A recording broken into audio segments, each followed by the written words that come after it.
Well, good day, everybody. It's nice to have you all here today. Welcome to Revitalizing Compensation in the Pandemic, hosted by HRprimed and presented by Claudine Kapel from Kapel and Associates.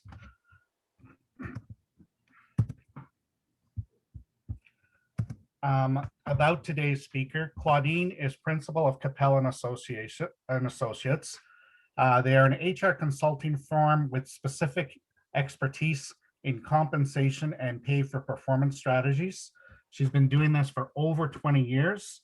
And we are pleased here at HRprimed to be partnering with Kapel and Associates so that we can leverage her expertise for our clients and our expertise gets leveraged for her clients. She has done a number of training and communications and helps to strengthen organizations' approach to compensation, which is especially relevant in the environment which we are currently faced with. Claudine has written several papers, blogs, articles, and is also the co-author of an HR Manager's Guide to Total Rewards and Straight Talk on Human Resources Management. She can be reached at claudine@kapelandassociates.com. And again, we are very pleased to have her today. And Claudine, please take it away. Well, thank you very much, and welcome everybody to today's webinar. Today, we're going to be examining the types of compensation challenges organizations are facing during the pandemic. We're going to look at the foundational elements of an effective approach to compensation management, and then we're going to examine some common compensation pain points and how to address them. Now, we will be addressing questions at the end of the presentation, so feel free to post your questions into the chat feature as we proceed, and then we will tackle those questions at the end. So recent research by Kapel and Associates found that organizations are grappling with a variety of pay-related issues during the pandemic. What we're seeing is that the pandemic has had an uneven impact, affecting some sectors more than others. So hospitality and tourism has been really hard hit by the pandemic, whereas others that might be sort of in the healthcare space or related fields are doing quite well. And so not surprisingly, those organizations that are harder hit are finding themselves dealing with a lot additional pay-related issues. So some of the challenges that organizations are having includes motivating and rewarding employees when there are limited or no dollars available for salary increases or bonuses, defining performance goals that add value at this time, especially given the prevalence of employees working from home. So traditional performance management processes may not be working as well as getting everybody on board with shifting organizational priorities. Other challenges includes finding new ways to link performance and rewards beyond salary increases, especially when dollars for salary increases are not as readily available, and also ensuring the total rewards offering addresses evolving organizational and employee needs. So while we're still in the midst of the pandemic, some organizations are already gearing up for what they're anticipating to be a spike in turnover when things get more settled. And there are three reasons that people are expecting this increase in turnover. First of all, employees may be looking to recoup lost earnings, either from furloughs or because they received smaller or no salary increases in the past year, or because they received smaller or no bonuses. In addition, employees may be seeking a new job in an organization that may represent a better fit for them. And some employees who may have found their hours cut may be seeking a new job to return to full-time employment after being migrated to part-time hours.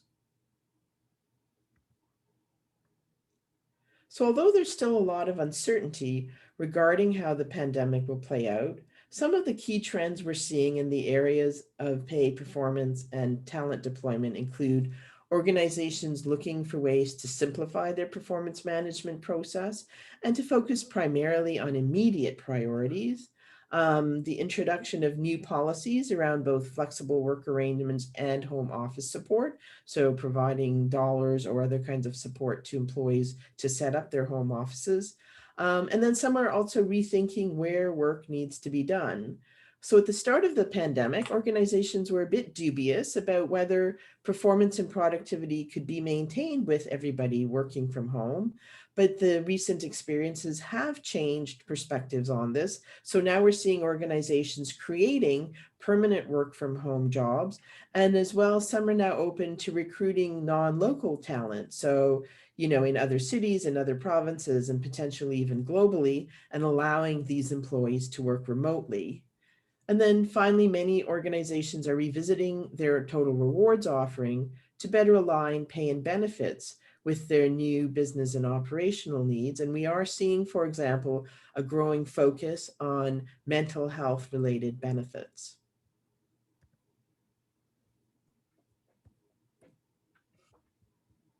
So here are some questions that you can think about to review your own approach to compensation. Do you pay employees a competitive salary or wage relative to market practice? And when was the last time you conducted such a review? Do you have formally designed pay programs, or is your approach to compensation management more discretionary? Have you been experiencing any challenges in recruiting, retaining, or rewarding talent? And when your employees leave your organization, do you know why they're choosing to exit and where they're going?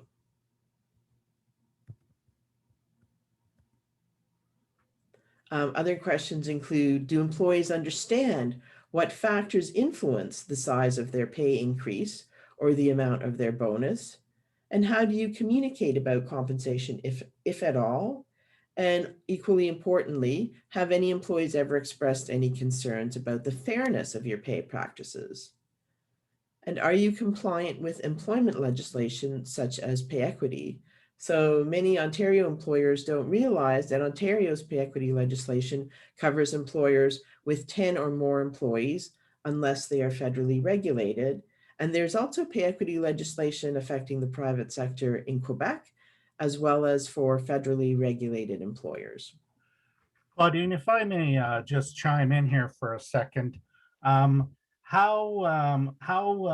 guess, proactive is the regulatory body that covers pay equity?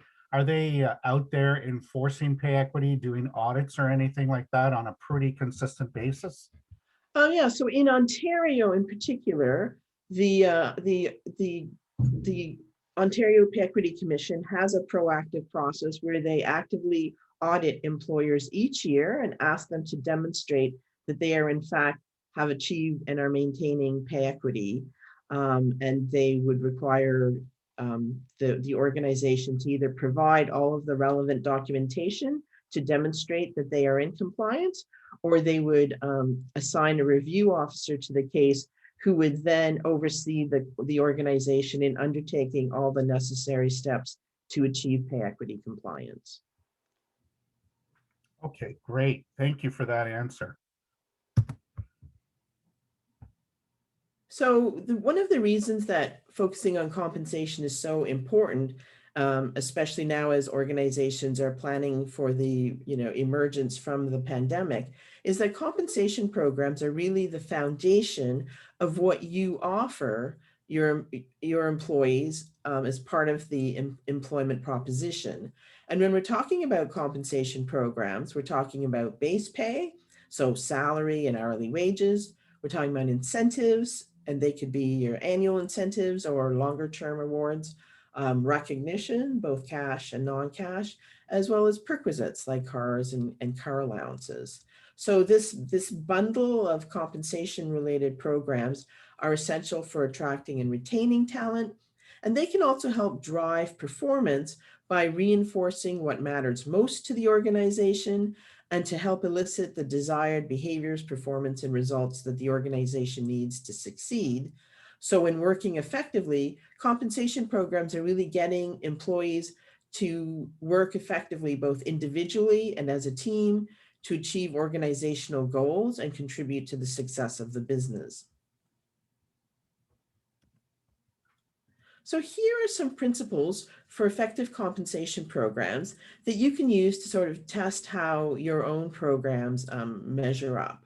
So to be effective, your organization's compensation program should ideally connect employees with the business strategy and related objectives, support strategies for attracting and retaining talent, reward and reinforce desired performance and behaviors, deliver a market competitive compensation offering, reflect principles of internal equity and fairness, be cost effective and affordable, align with requirements for legislative compliance, and be managed and communicated in a clear and consistent manner.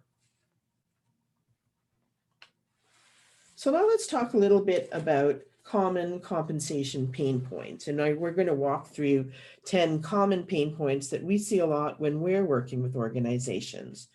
So pain point 1, the organization is having a difficult time recruiting and retaining top talent. 2, pay decisions are ad hoc or discretionary, and there are no formal program designs or pay administration guidelines to support consistency in decision making. Point 3, employee salaries and or bonuses or bonus opportunities have fallen below market, or the organization is just not clear about how internal pay levels compare to market. Next, pay for performance is desired, but it is not being delivered. And point 5, the annual incentive plan is not driving desired performance and results. Point 6, there are no clear titling conventions, and job titles can sometimes be a source of friction or dissatisfaction. 7, managers and leaders are not effectively engaged in compensation management. 8, employees have concerns about pay fairness.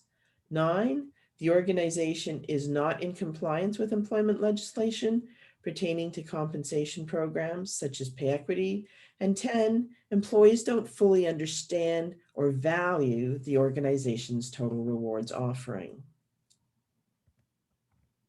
So let us know through the chat feature if you are experiencing any of these compensation pain points in your organization.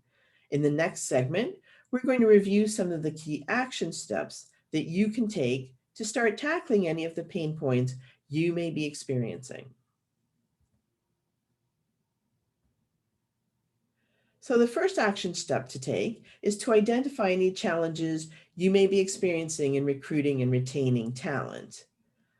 Because what you want to be looking for is to see if there may be any pay-related issues that are contributing to the problem.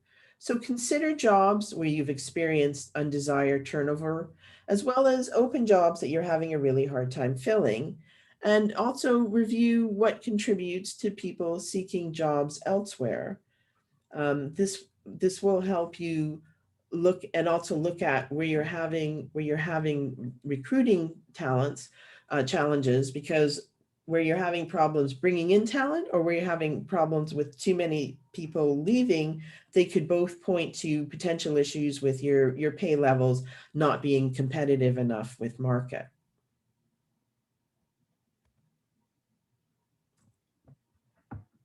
So your compensation package can greatly affect your ability to recruit top talent. If you're interviewing a lot of candidates and few are accepting your offers, then it may be time to look at how your compensation offer compares against competitive market practice in your sector or geography. And as well, it's important to take a look at your actual program design. So do you have a salary structure, and is it up to date, so that when you're recruiting, you know whether you're paying people appropriately versus market? And the reality is, employees may leave your organization for a variety of reasons, but pay is often one of the considerations.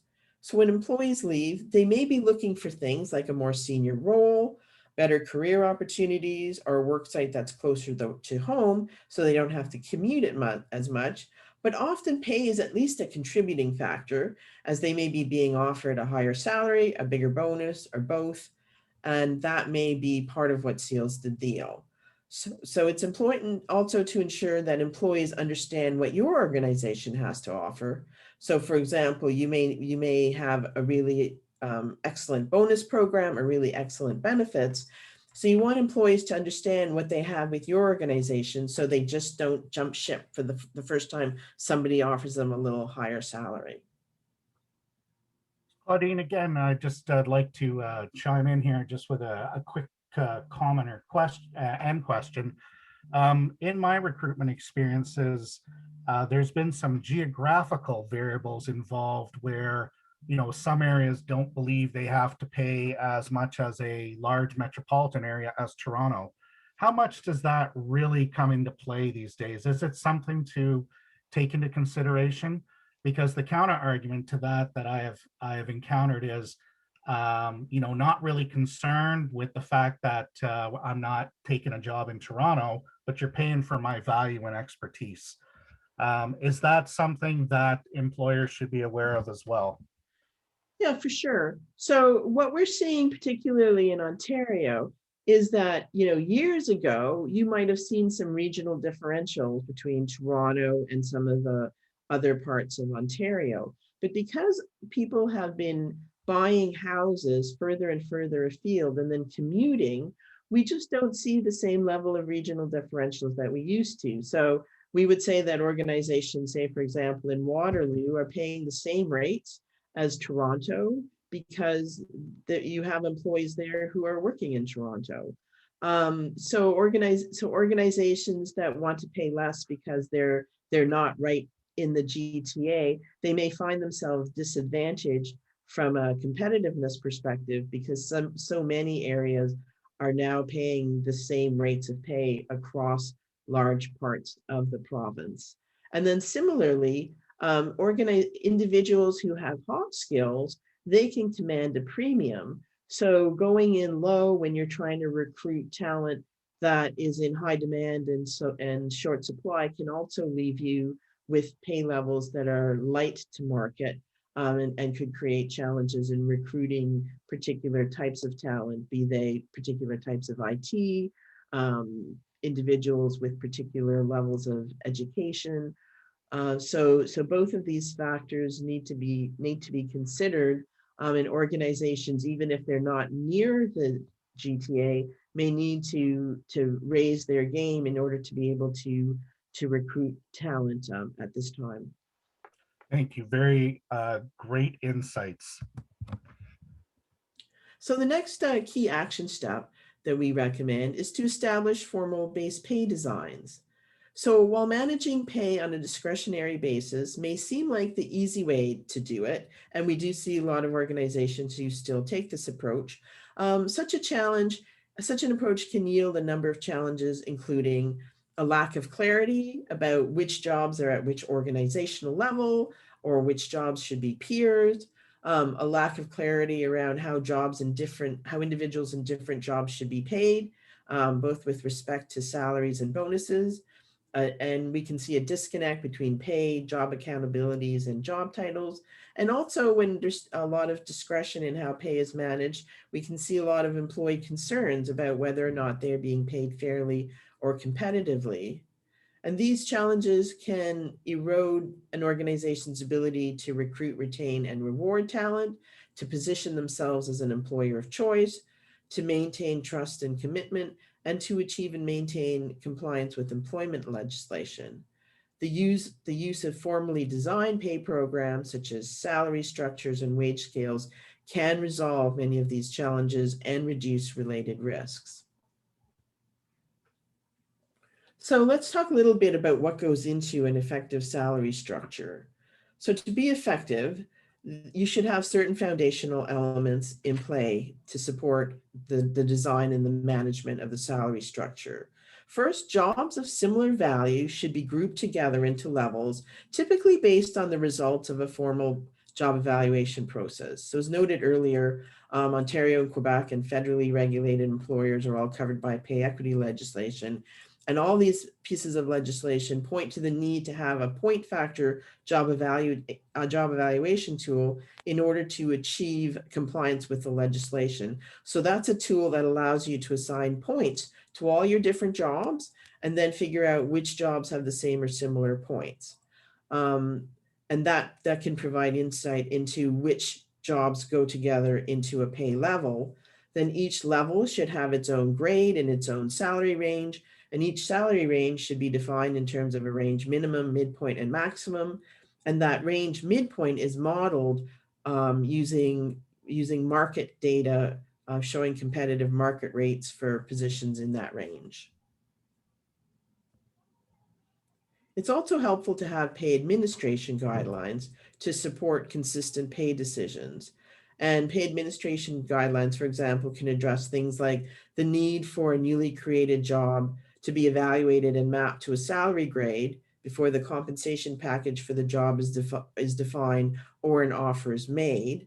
The requirement for jobs that have undergone a material change in scope to be reevaluated to determine if they should be moved to a higher pay grade.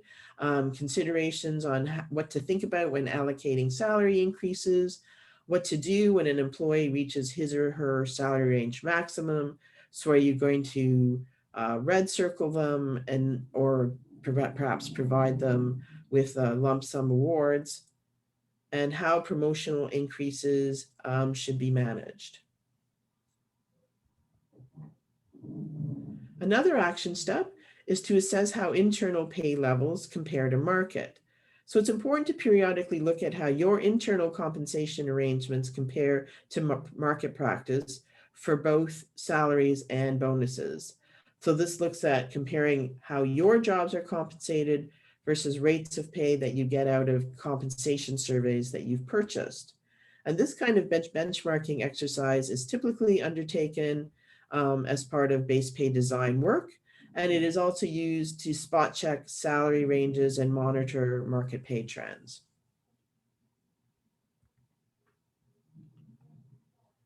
Another key action step is to establish stronger links between performance and rewards.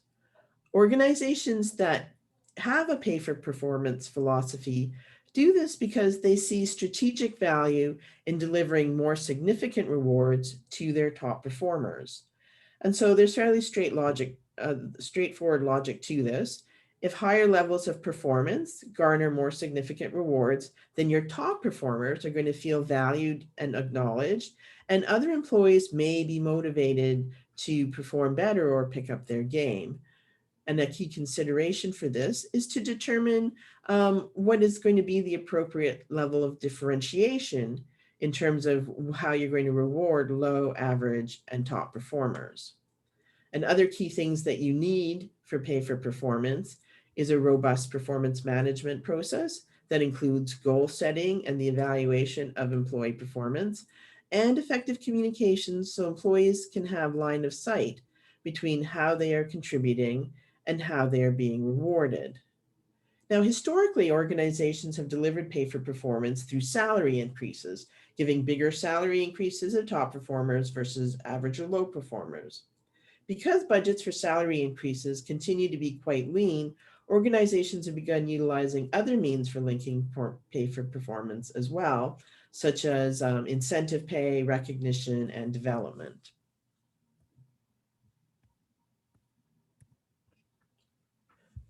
So here are some steps for linking performance and rewards in your organization. You want to identify your organization's key strategic objectives. You want to translate these into desired employee behaviors, performance, and results. You want to define ways to recognize and reward employee contributions in a clear and consistent manner. You want to provide tools and training to people leaders so they know what they need to do to be able to be more effective at recognizing and rewarding employees in a consistent manner. And you want to monitor outcomes to assess whether you're being successful in linking performance and rewards. So in addition to base pay, if you have incentive plans, you want to ensure that they're delivering value as well. So annual incentive plans generally deliver more dollars to employees than they can earn through salary increases. And so incentive plans represent a major vehicle for delivering pay for performance. Consider that at the lower ends in the market, incentive plans tend to deliver 4 to 6% of base pay at target compared to what people are getting in salary increases, which these days may be running 2 to 3% if organizations are providing salary increases at all. An incentive plan, though, needs to be well designed and managed to deliver optimal value. So before your incentive plan can effectively drive performance behaviors and results that you want, employees need to understand a few things. They need to know what is expected of them, how their work fits into the big picture, and how they contribute to the success of their team and department, how incentive awards will be calculated, and what employees need to start, stop, or keep doing to optimize their earnings potential. So one of the challenges we see with things like profit sharing plans is that they don't focus employees on achieving specific goals, and they don't reinforce desired actions and results at the individual level. So in a profit sharing plan, employees won't know what they need to do to earn the same amount in the coming year.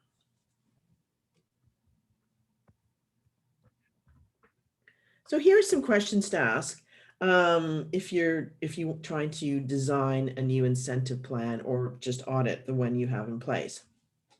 So what roles are going to, or levels are going to be covered by the plan? What will be the target incentive opportunity as a percentage of base pay by organizational level? What measures are you going to use to drive the performance and results you want? And where are you going to set your performance expectations for the year for each incentive plan measure? And typically in terms of at a threshold level, a target level, and a maximum level. How will you communicate the plan to participants? And what will happen to potential future incentive awards if an employee leaves the organization? So often the practice is that if an employee leaves, they forfeit the incentive award that they could have gotten had they remained with the organization to when those awards were calculated. But it's important to be clear on this to avoid potential conflict with departing employees. Another key objective is to establish clear titling conventions. So for some people, their job title is very important to them. And job titles also have organizational meaning in terms of defining organizational levels or how jobs in the same family build from level to level.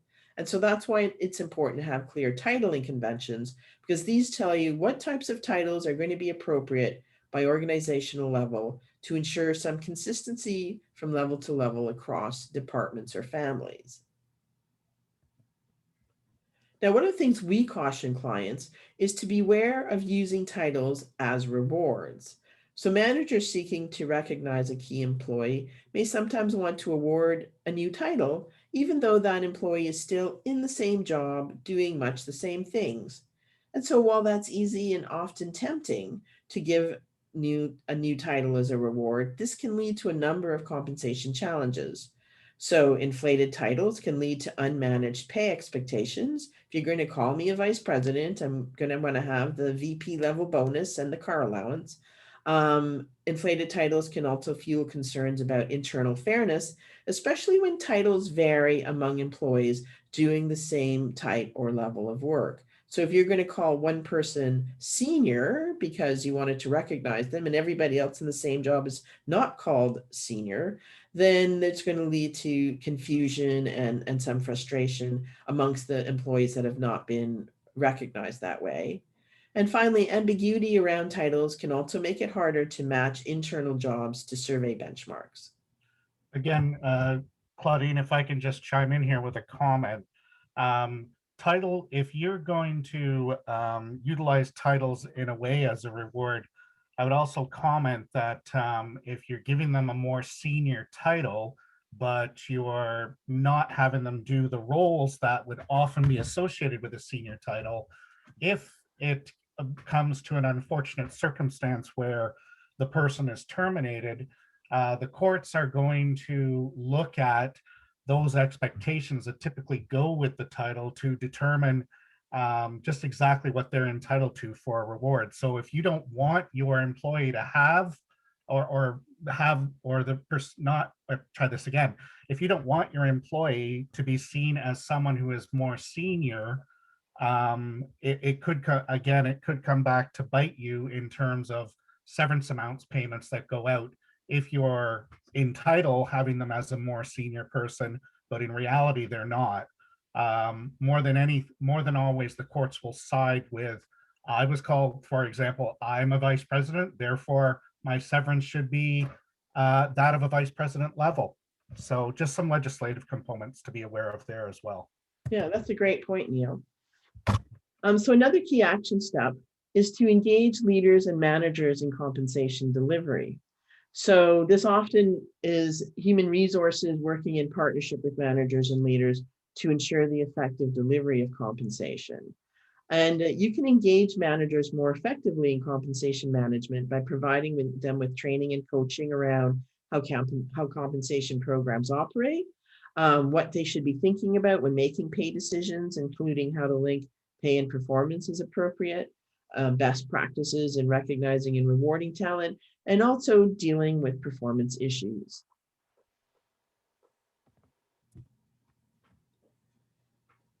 So in some organizations, managers play a key and ongoing role in pay administration, including things like setting the rates of pay for new hires, typically in conjunction with HR, facilitating promotions and making recommendations on promotional increases, supporting the retention of talent, and identifying and escalating concerns as appropriate. Now, if you want to engage managers in pay decisions for the first time, here's a few things to think about. First, make sure you've done your homework and addressed any issues related to the pay of these managers. You don't want them communicating to employees about pay and then discovering there's some sort of an issue, perhaps between their rate of pay and the rate of pay of their direct reports. It's important to provide ample training and communication so managers are clear about both their role in making pay recommendations and the overall approval process for pay decisions. And finally, it's important that managers are clear about corporate privacy guidelines and that they're not sharing any information, confidential information about individual salary levels. So if you want to encourage more effective communication about compensation, some of the things that you can do include ensuring managers can clearly explain pay decisions, providing employees with details of their salary range or their wage scale, and also potentially providing employees with compensation statements detailing what they've earned across all the compensation programs that they participate in. But before embarking on any more in-depth pay communication, it would help to develop a communication strategy so you're clear about what information you're going to share and how you're going to make that information available. And so a key decision point for you will relate to how much transparency you want to have around pay. So what information will employees be able to access? Is it just the information about their ranges, their own salary range, the next level up, the whole structure? What information will managers and leaders be able to access? And finally, what compensation information will be included on job postings? Now, under the previous liberal government in Ontario, some legislation was introduced around pay transparency that was going to require employers to post salary ranges on job postings. That legislation was shelved by the incoming and current Conservative government. So it is not clear what's going to happen with that pay transparency legislation. However, as of January 1st, the federal government has introduced pay transparency legislation related to reporting on pay levels, and that took effect Jan 1 for federally regulated employers. So another key action step is to review your pay practices and test for fairness. So how an organization manages compensation programs is as important to compensation effectiveness as the actual program designs. Any perceived unfairness can erode employee morale and productivity, can fuel turnover, and even potentially trigger complaints of discrimination. So that's why it's so important to do both the reviews related to external competitiveness as well as internal reviews around the distribution of pay to make sure that pay is both fair and competitive. And it's important to understand that when we talk about internal equity, we're not suggesting that all employees within the same job need to be paid the same, but what we're looking for is to test whether there are any variances in pay that can't be explained in terms of things like performance, experience, and time on job that could be signifying systemic discrimination on some prohibited on the basis of some prohibited ground. So many of the issues that can fuel employee concerns about pay fairness can be resolved by addressing some of the other compensation pain points that we've talked about. So regular market reviews can help ensure compensation programs deliver competitive compensation opportunities. Internal reviews can be used to ensure pay practices are fair internally, and training and communication can build understanding of how compensation programs work and how employee performance and contributions are rewarded. And research suggests that an employee's perception of pay fairness is largely a function of transparency. So an organization's willingness to share information and answer questions can lead to greater trust. And basically what employees want to know is whether or not their pay is competitive to market. They want to know how to earn salary increases and bonuses so they can maximize their earnings. And they want to know about where they are in the compensation structure, so their pay grade and the nature of their range, and what they need to do to get promoted and move into a higher pay grade.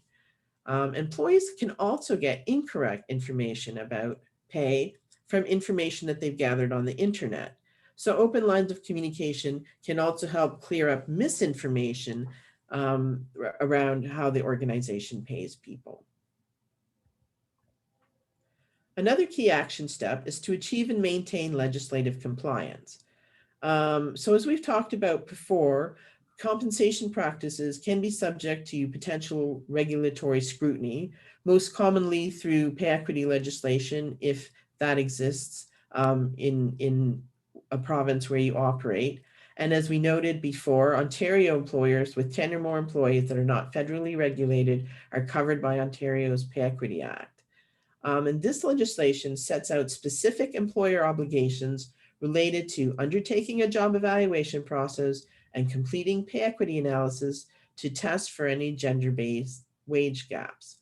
In the event that a pay equity issue is found, the legislation includes requirements to provide retroactive pay equity adjustments to all affected individuals, including those still employed by the organization and those who have moved on to other jobs, going back to the date when the pay equity gap first emerged.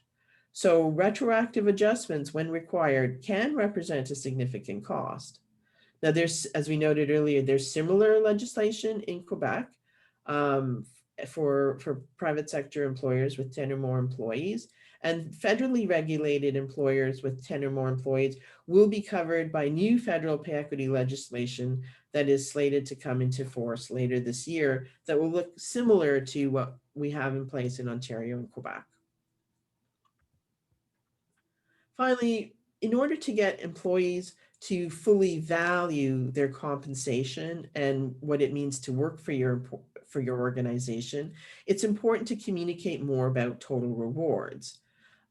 So communicating about your full rewards package, compensation, benefits, development, so the full ensemble can help employees to better understand and appreciate the many and varied facets of their employment proposition.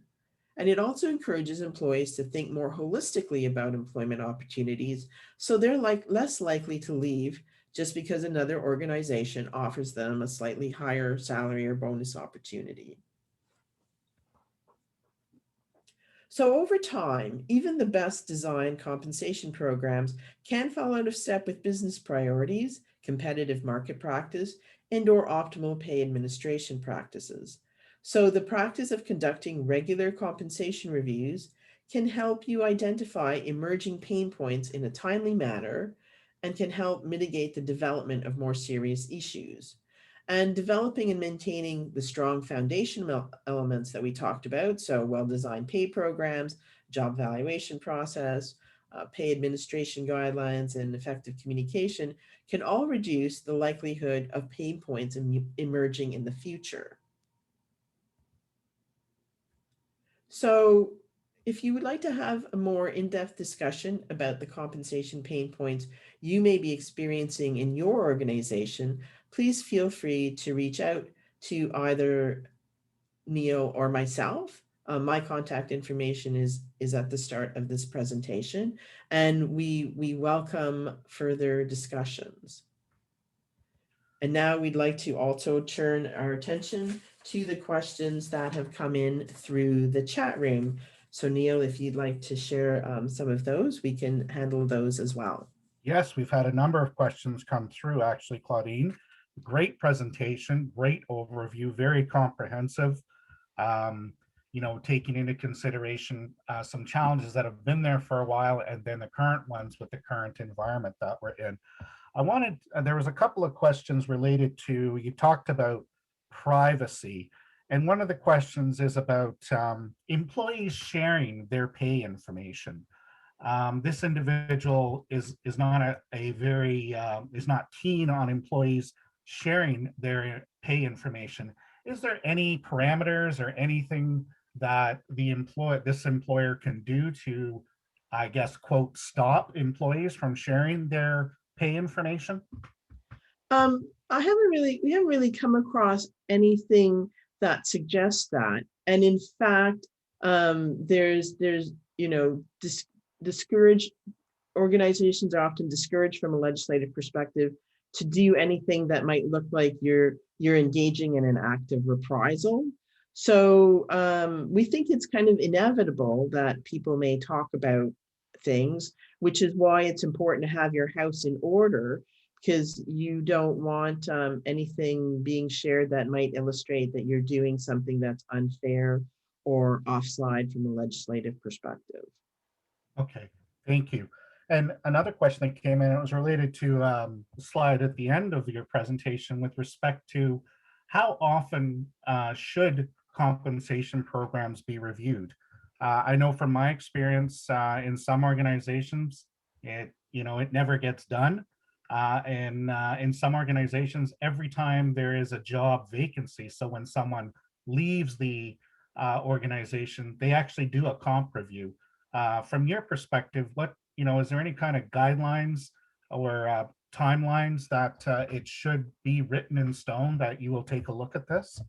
Well, it's kind of by level. So some things you might want to look at on an ongoing basis. So if you have a significant area with turnover, you may want to do some immediate analysis of your pay levels versus market or other analytics to try to understand what is happening from a pay perspective.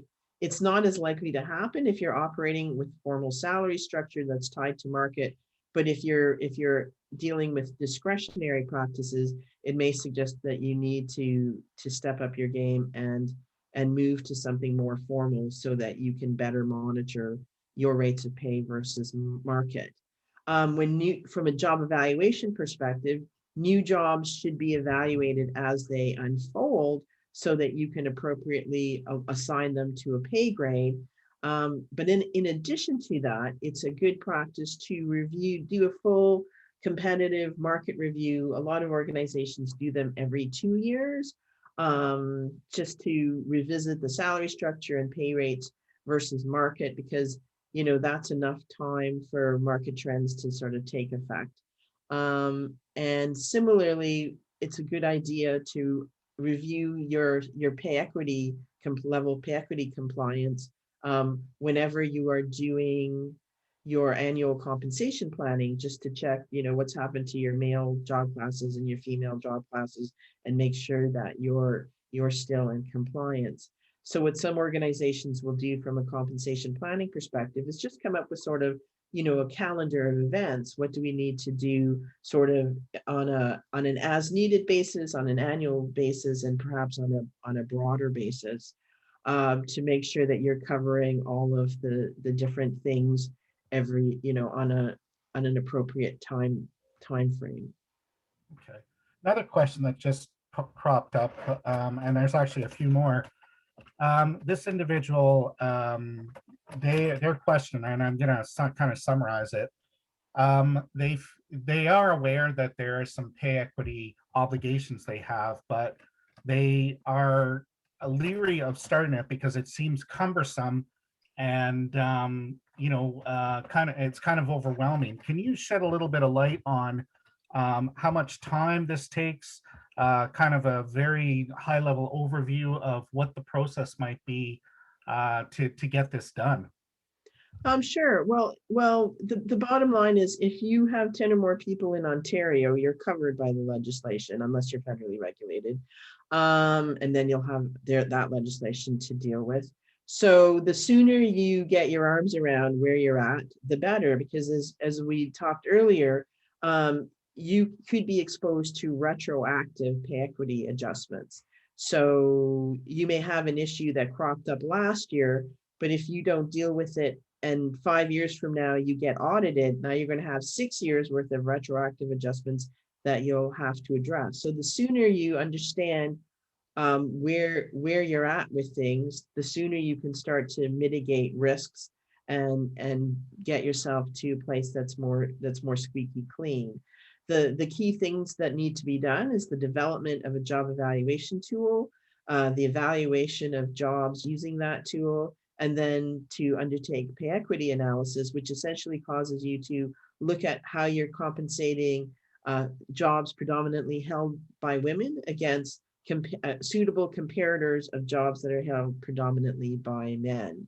Now, it sounds a lot scarier than it is. Once you get into the details, a lot of organizations sort of see that it makes good sense. In fact, we do this kind of work with organizations, even if they're not covered by pay equity legislation, because the process of reviewing which jobs go at which levels and how you're paying people, and having some defensible reason for why people are paid what they are and what their pay grade is, makes good sense from a corporate governance perspective, even if you don't have specific pay equity legislation.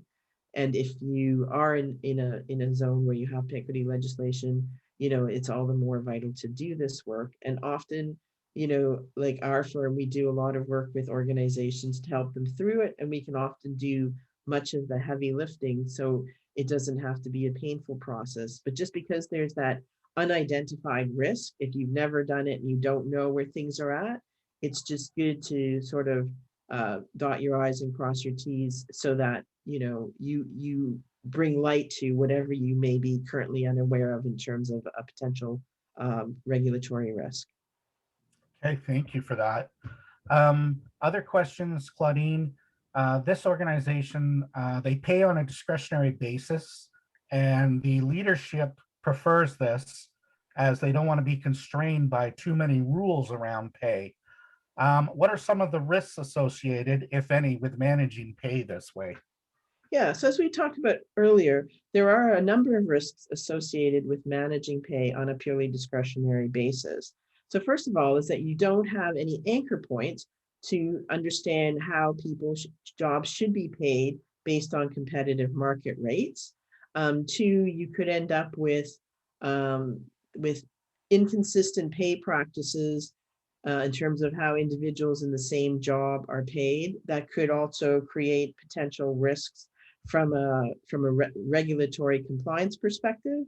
And discretionary practices also tend to fuel employee concerns about whether or not they're paid effectively, which can also contribute to risks of discrimination claims. So we always say that it's better to have some sort of infrastructure to guide management decision making, because this discretionary pay is not generally defensible, and it doesn't really make sure that you're getting the best value for the dollars that you're spending on compensation. Okay, very good. Another question is, do we need to worry about pay if no one is getting salary increases because of the pandemic? Yeah. So as we talked about earlier, some industries are not doing well and may not be paying salary increases, but others are doing quite well. So technology and areas related to health, and other kinds of sectors are still performing well and doing well and giving out salary increases and bonuses. So this is just going to put more pressure on organizations who aren't doing as well financially in the moment. And as we said earlier, now more than ever, it's important to think about how your pay programs are supporting your ability to attract, retain, reward, and engage talent, especially since people are anticipating that once we emerge from the pandemic, that there may be more turnover and churn happening. So it's important not to assume that activity isn't happening elsewhere. Okay, very good. Um, Another pandemic related question. This employer did not provide bonuses for fiscal 2020. However, they want to keep employees positive and motivated. How can they do that without the financial resources that they usually have? Yeah, well, this is a common question, and one of the things we tell clients is that there are always opportunities to do acknowledgement. So managers need to be well trained in how to, say the thank yous and to provide positive feedback, and to take steps to show employees that they are valued by the organization. And as well, more modest means can be used to provide rewards. So perhaps you can't do full-on bonuses or large salary increases, but there might be opportunities to do cash and non-cash recognition, as well as other kinds of ways to recognize employees. So through special projects or special development, or other ways to help them progress and grow professionally that may not have the same costs as might have been associated with the bonus payouts. So there are always some ways to show the organization values its people, and that can go a long way to helping employees feel more positive about their boss and where they're working. Okay, thank you. We have time for one more question, and this goes back to pay equity, Claudine. Mhm. And this employer has stated they pay women fairly based on the going market rates for their jobs. Do they still need to take any action to comply with pay equity legislation? Yeah, so the short answer is yes, absolutely. You need to take action to comply with pay equity legislation.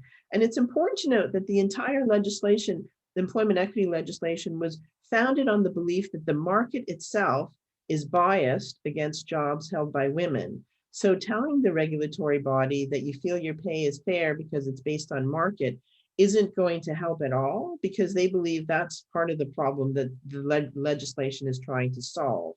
So the only way to get compliant with the legislation is to do the steps set out in the legislation. So the job evaluation, the pay equity analysis, and to complete that exercise. That is the only way to fully address your obligations to achieve and maintain compliance with the legislation. And it's important to not get a false sense of security about the fact that you're paying market rates, because that may not at all be indicative of whether or not you have systemic gender wage gaps in your organization. Very good. So Claudine, and attendees, we've reached the end of our presentation. I want to thank you all for attending. I hope this has been super informative, because I know I've learned a few things. Claudine, I want to thank you for lending your expertise to our attendees here. And again, if you need to have a further discussion with Claudine, she can be reached at claudine@kapelasassociates.com. Also, for other HR needs, if you need to reach out to HRprimed, you can reach out to myself, Neil, at HRprimed.ca. And again, just want to say thank you very much to attendees and Claudine for this exceptional presentation. Big message I'm getting is we can't let up on the compensation era because, the compensation component, because you still need to be able to attract and retain good employees. So again, thank you very much. And Claudine, I want to say have a great day, and to our attendees, have a great day as well.